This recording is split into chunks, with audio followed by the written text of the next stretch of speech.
Ms. Haaland, you're recognized for 5 minutes.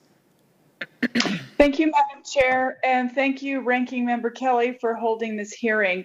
And thank you, panelists, for being here. This is a significant problem that we absolutely need to fix. We must ensure the systems we utilize to administer discipline are fair and just for everyone. In the 1960s, my father served in the Marine Corps and experienced firsthand the maturation of the service into a fully integrated force, along with the racial tensions that flared up during that time. We've progressed since then, but we can all agree we still have a long way to go. It was disheartening to learn that despite the data presented in the 2017 Protect Our Defenders report and the 2019 GAO report, the services have responded with little more than unconscious bias training to address widespread racial disparities. Meanwhile, Black service members continue to receive non-judicial punishment at disproportionately high rates compared to white service members, and I have to believe that this is also a contributing factor to why we don't see service members of color achieve higher ranks, which is an issue this committee has consistently raised and which Ranking Member Kelly so eloquently articulated just a few minutes ago.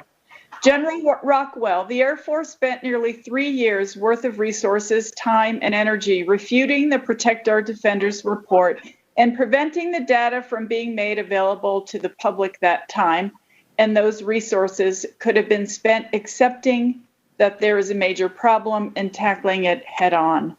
It's clear the racial disparities within our military justice system requires more than just a disparity board that met for 90 days to try to resolve it. So one of my questions, I have a few. Will this include will all of the work that you mentioned earlier about addressing these long-term issues, will this include improving the collection of data on race and ethnicity to make it more uniform across the services so it's easier to identify problems? Yes, ma'am, it will. We are making a conscious effort to, again, move that left of that Article 15 and court-martial on the continuum and collect data, collect meaningful data of inclusion and feedback and mentoring. I think that's critical to getting to the root cause of the issue here.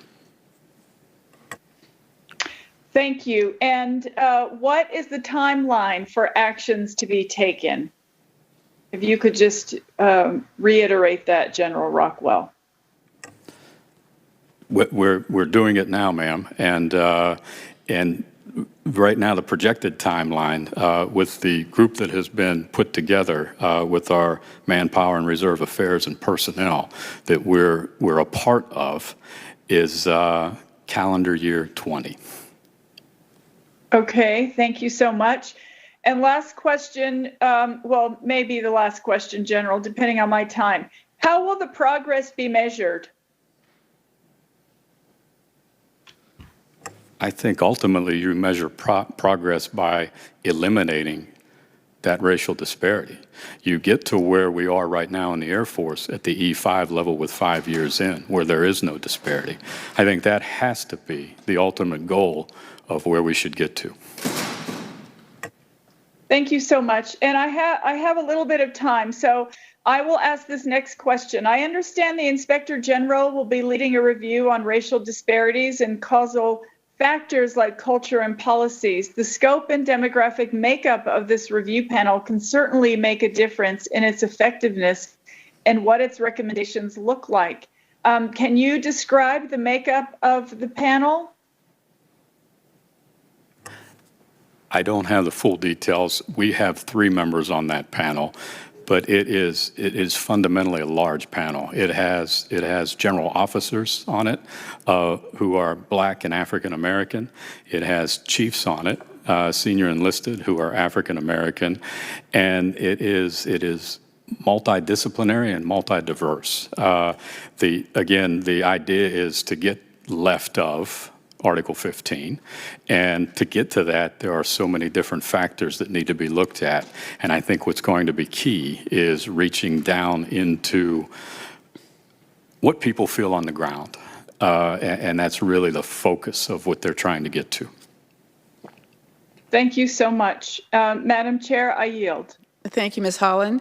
Mr. Cisneros, you're recognized.